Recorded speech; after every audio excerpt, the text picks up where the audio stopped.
buenos días. Este día nos encontramos en dirección en las instalaciones del Instituto Nacional de Apopa con el fundador, el profesor José Jerónimo Llanes. Mucho gusto, profe, en conocerlo. Muchas gracias. Ahora que se encuentra, es un privilegio para venir y contar con su presencia. Nunca había conocido a una persona así de tal impacto como usted, que fue el fundador del instituto, y nunca quería irme sin conocerlo. 3 años de bachillerato y ha habido muchas oportunidades, pero conocer al que empezó todo es un gran privilegio. Muchas gracias. Ahora cuéntenos, ¿cómo surgió la idea de fundar el Instituto Nacional de Apopa? Esto es como una política del Ministerio de Educación. En esa época, en 1981, yo era profesor del Instituto Nacional General Francisco Menéndez, el Inframen. En enero de ese año 1981 estábamos preparándonos para iniciar el año escolar cuando llegó el viceministro de Educación, el ingeniero Juan Interiano, y nos reunió a todo el personal docente y nos dijo que la mitad de docentes se iba a quedar ahí en el Inframen y la otra mitad se iba a ir a fundar institutos en los pueblos del área metropolitana de San Salvador, que el director iba a escoger al 50% y los otros iban a buscar en esos institutos. Y empezaron a llamar profesores para que fueran a fundar esos institutos como directores. Dentro de ellos me llamaron a mí y me ofrecieron 2 opciones, Ciudad Delgado y Apopa. Yo vivía aquí en Apopa y entonces me vine para Apopa.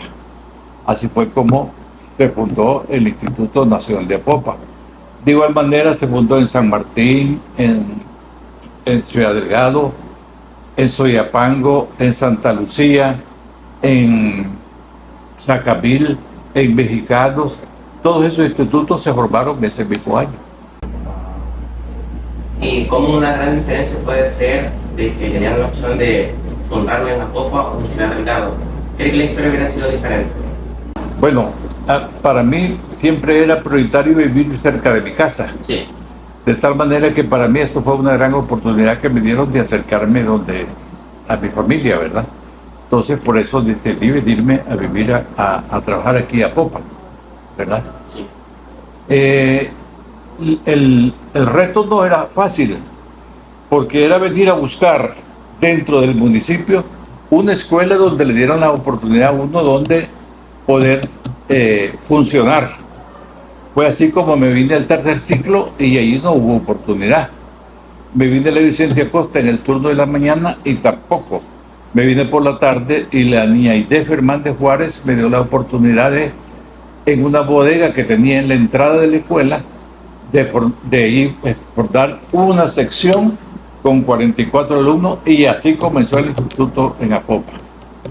¿El mayor reto para usted cuál fue? El mayor reto fue, digamos, después de eso, conseguir profesores para trabajar. Y en ese año conseguí a don Rubén Alirio Gamero Canjura, que era profesor del 3er ciclo, y él se vino como profesor hora clase a trabajar conmigo. Solo él y yo éramos los 2 profesores que atendíamos esa sección de primer año de bachillerato, ¿verdad? Y luego el siguiente reto era conseguir un espacio donde realmente funcionara el instituto. Fue así como le echamos el ojo a este espacio que era la zona verde de la colonia Madre Tierra, que en ese tiempo todavía no se había legalizado a la alcaldía, y por eso no podíamos tomarle este espacio o solicitarlo legalmente hasta que fue ya que lo pudimos hacer uso de él legalmente. Eso me parece muy interesante. ¿Cómo fueron los primeros pasos de usted? Primero comenzó como profesor, pero todavía no era un instituto sólido, ¿verdad? ¿Cómo fue el proceso para educar a los jóvenes, ya que estamos hablando de un siglo pasado, un tiempo pasado, la educación va evolucionando a nuevos conocimientos? ¿Cómo fue el proceso? Bueno, es que realmente era un reto para nosotros.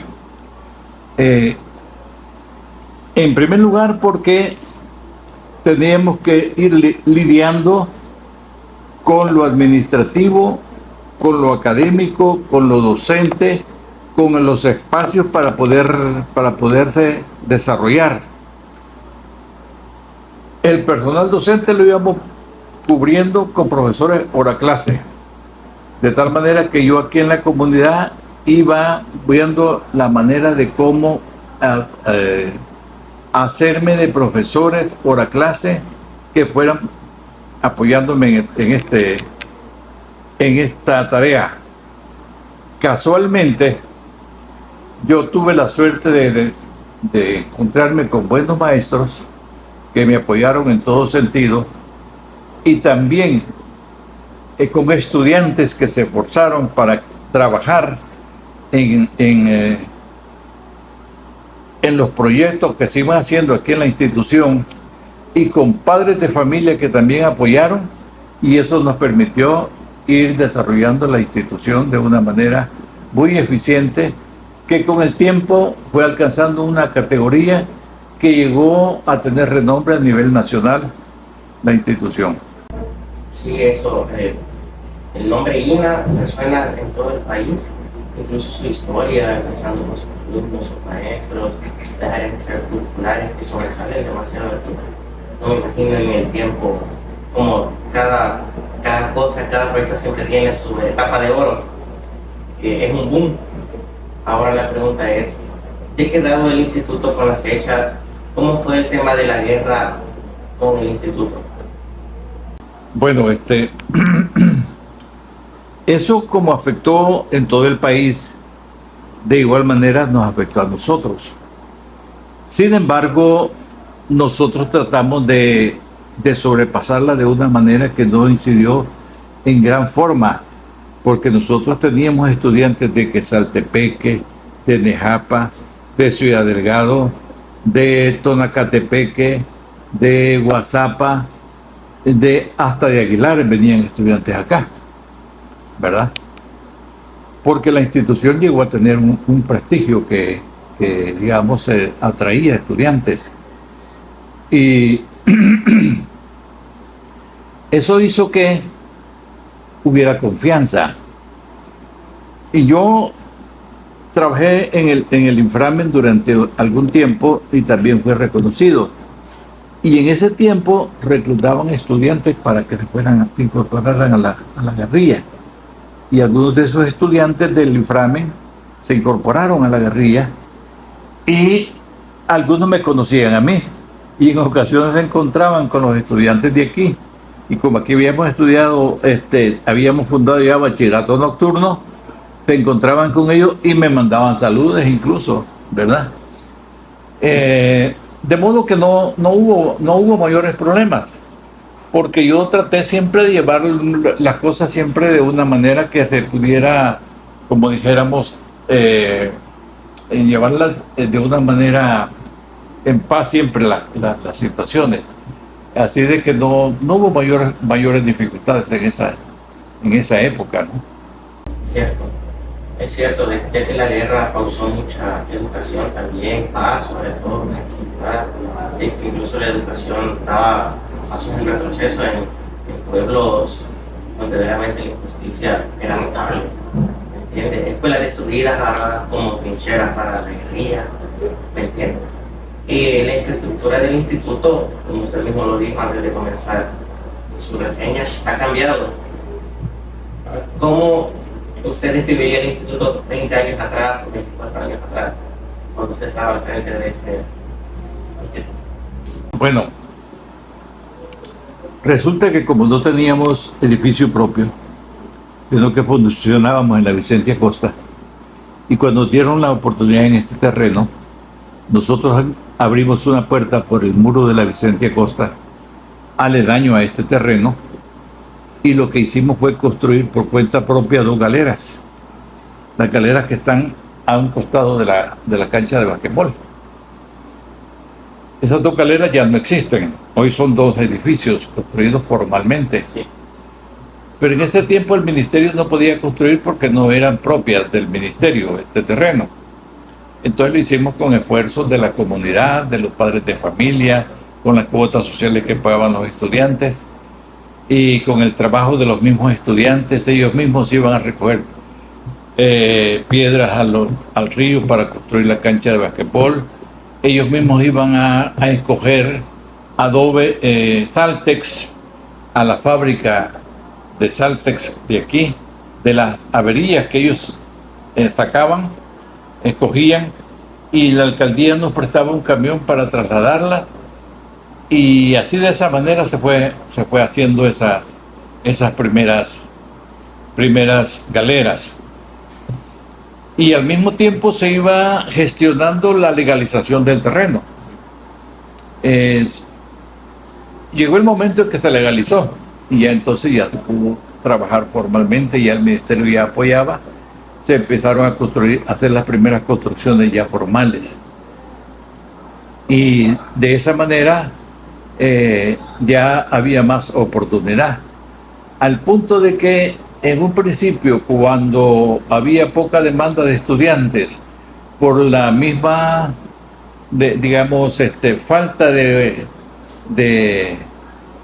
de oportunidades, digamos así,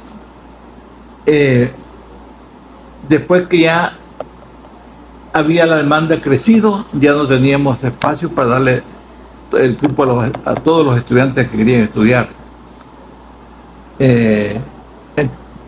Pero luego, el ministerio nos ayudó, pudimos lograr pues cubrir más estudiantes y así fue creciendo. Cuando yo me retiré, habían aquí 2.200 estudiantes, había 57 docentes, había 42 secciones, 19 administrativos, estaba saturado, secciones mañana, tarde y noche, ¿verdad? Y se trabajaba sábado y domingo incluso para poder atender toda la demanda estudiantil que aquí había en la institución, ¿verdad? Era grande la demanda que había aquí para poder atender toda esa población estudiantil. Sí, 2.000 estudiantes es el doble de lo que hay actualmente en el instituto. 2.200. 2.200 estudiantes. Son casi 1.300. Sí, yo me di cuenta de que fue decayendo, ¿no? Y realmente, incluso que desapareció la nocturna, me dio lástima que desapareciera, porque a mí me costó introducir la nocturna, porque, ¿cómo se llama? Porque era una necesidad aquí, porque la gente que trabajaba necesitaba estudiar, pero lo logré. Y se daron varias secciones. Sí. Actualmente la Vicente Acosta todavía cuenta con bachillerato nocturno. Correcto, y eso es lo extraño, que la Vicente Acosta lo tenga y que el instituto, que es su vocación, no lo tenga. Ay, bien raro. En cambio está el bachillerato modelo flexible de distancia, que hace como un juego de lo que fue el bachillerato nocturno. Pero yo digo de que, como usted dice, fue una gran pérdida lo que pasó, ya que muchos papás de los compañeros se conocieron en la escuela nocturna. Y me contaban de que el trabajo directamente para este lugar, para recibir clases. Y muchas personas dicen eso. Hoy está el bachillerato a distancia, que son los sábados, ya que aprovechan y lo dejan trabajar, pero digo que no es igual, o sea. Así es. ¿Y cómo fue ahora el proceso de que ya tiene un instituto fundado, sólido? Ahora, ¿qué hay que seguir? Bueno, implementamos luego que ya no podíamos crecer, digamos, físicamente, porque ya no dábamos abasto. Había que implementarle en otras cosas. Entonces le dimos al deporte, al arte, y en lo deportivo crecimos grandemente. Fuimos campeones 5 años consecutivos de softball de primera categoría a nivel nacional. 5 años consecutivos, campeones. Fuimos campeones. Había una Copa Gillette, como que le llamaban, que cada año que la ganaba un equipo se la trasladaba al otro el siguiente año, el que era campeón, y el requisito era que el que lo ganara 3 años consecutivos, ese se llevaba la copa ya definitivamente. La ganamos nosotros, allá están en las vitrinas nosotros fuimos 3 años consecutivos, ya nos la dieron, y a esa copa era de Lina, ¿no? Fuimos campeones en fútbol centroamericano del Codicader, ¿no? Hoy está en el Codicader, parece que el Lina no tiene representación ahí. Y nosotros fuimos campeones centroamericanos. La final de ese torneo fue en Danlí, Honduras, entre El Salvador y Costa Rica. La ganamos nosotros, ¿verdad? 1-0 le ganamos a Costa Rica y fuimos campeones. La banda musical ¿cómo se llama? La dirige don René. Esa banda, en esa época, habían concursos de banda en Santa Rosa, en San Miguel, en Sonsonate, en Santa Ana, en San Salvador, y nosotros íbamos a concursar y a traer primero o segundo lugar, ¿verdad? Ganar. Había concursos de teatro, por ejemplo, y en una ocasión ganamos el concurso con una obra que se llama La María no trabaja, ¿no?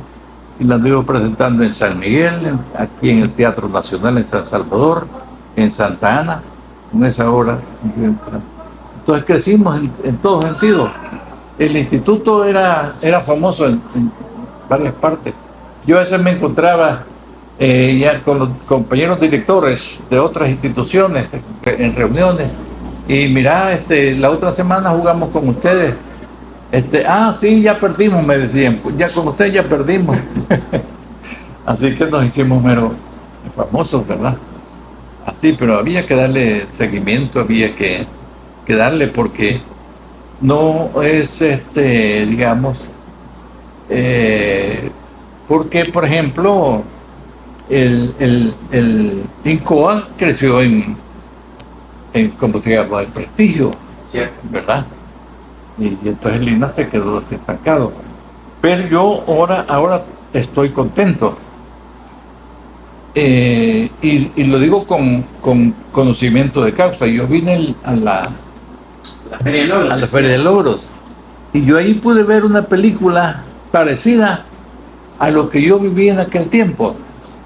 Ver una demostración de arte, de desempeño, de actuación, de ¿cómo se llama?, de prestigio en la actuación de los muchachos, que me llenó de mucha alegría, de mucha satisfacción, de ver cómo lo hicieron con esmero, con voluntad, ¿verdad?, con actitud positiva, y eso me agradó. O sea que ha vuelto a renacer eso, la actitud de los muchachos, y mi deseo es que sigan creciendo, ¿verdad? Que esa actitud siga, que ese decaimiento que tuvo, que ya vuelva nuevamente a resurgir, y ya resurgió, pues que siga, ¿verdad? Porque eso me da mucha satisfacción, me da alegría, porque el esfuerzo que se hizo en esa época valió la pena.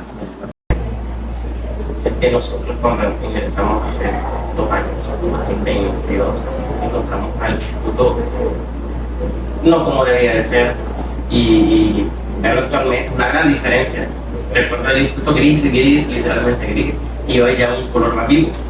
¿Verdad? Entonces ustedes se van a ir con esa satisfacción de haber contribuido a que el rumbo que llevaba o que tenía el estado en el que estaba no era el mejor, y que le dieron un nuevo rumbo, y que se van con la satisfacción de haber logrado de que tomara un nuevo giro, y que ojalá las nuevas generaciones lo sigan implementando, ¿no?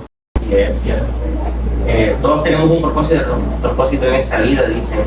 Creo que el suyo fue ayudar a muchos jóvenes con su educación, y ver que grandes personas han salido del instituto, han salido alcaldes, diputados, abogados, policías.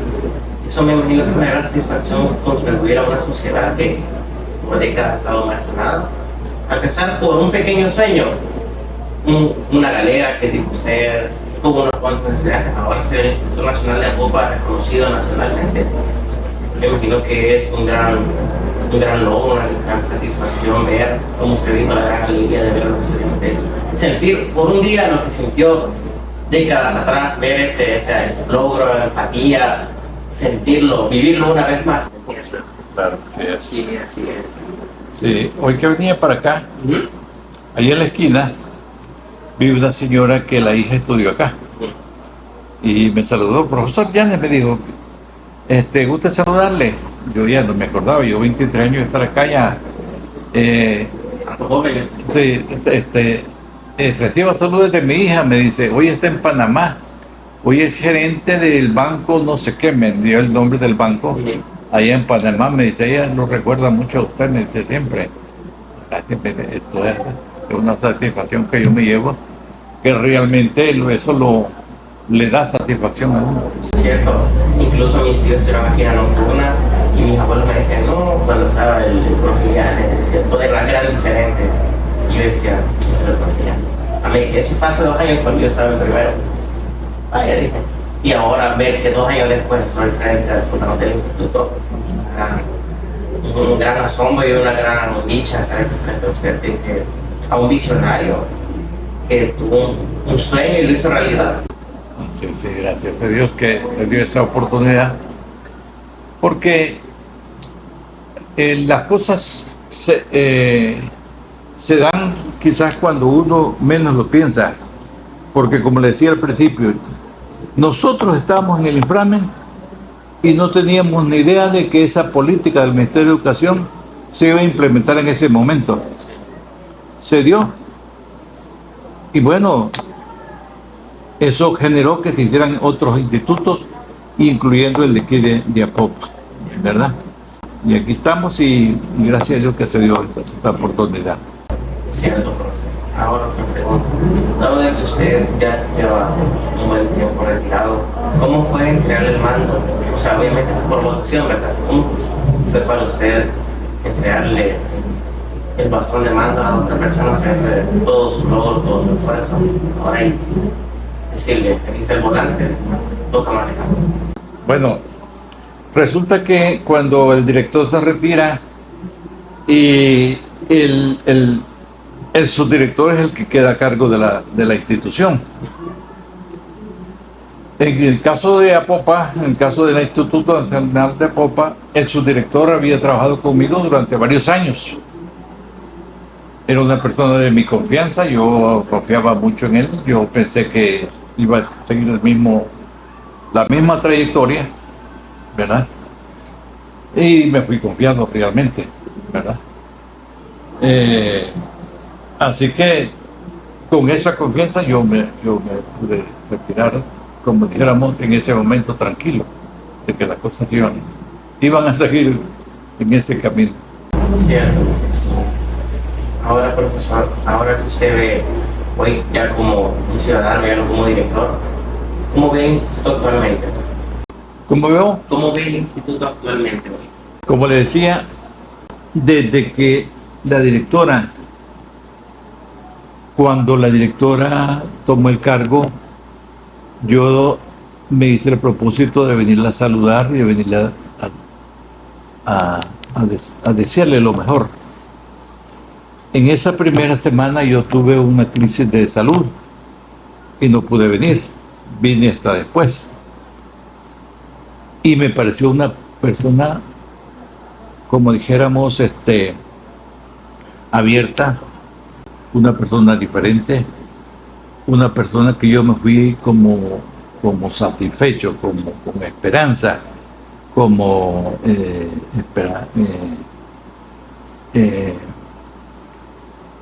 que iba a cambiar la cosa.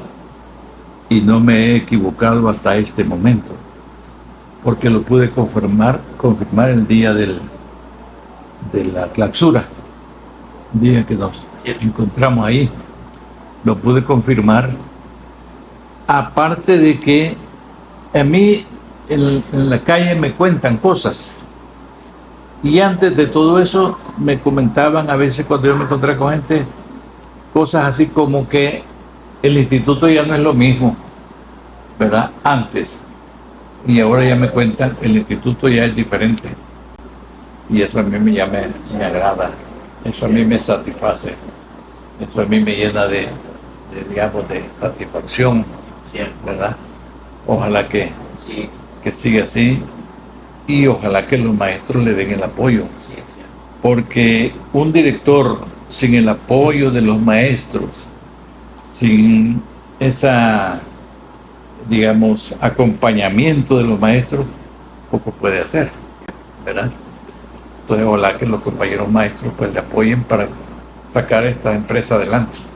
Así es, así es. ¿Algún mensaje que quiera dejar a nuestros estudiantes? Bueno, yo en primer lugar quiero felicitar a todos los estudiantes por ese esfuerzo que hacen de quererse preparar. El ser estudiante no es fácil, hay que dedicarse, hay que disciplinarse, pero no esa disciplina impuesta, sino esa autodisciplina, esa disciplina que sale de uno mismo para poderse desarrollar y poder emprender. Esa disciplina que lo haga uno mismo. Me voy a levantar temprano para poderme ir al instituto e ir a prestar atención a la clase. Y prestar atención no porque me va a regañar el maestro, sino porque yo necesito entender lo que dice para poder aplicar eso en la vida real o no aplicarla porque no creo que no es lo correcto. Esa disciplina en donde yo tengo que buscar lo mejor para mí, ¿verdad? No esa disciplina de castigo, sino esa disciplina de satisfacción, ¿verdad?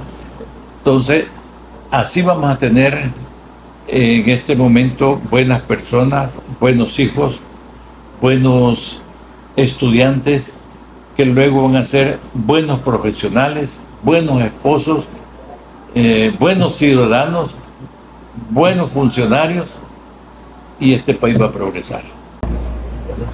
Muchas gracias, profe. Por haber visitado y gracias por esta pequeña entrevista y reseña histórica de alguien tan importante como es el profesor Jerónimo Llanos, fundador del Instituto Nacional de Apoco.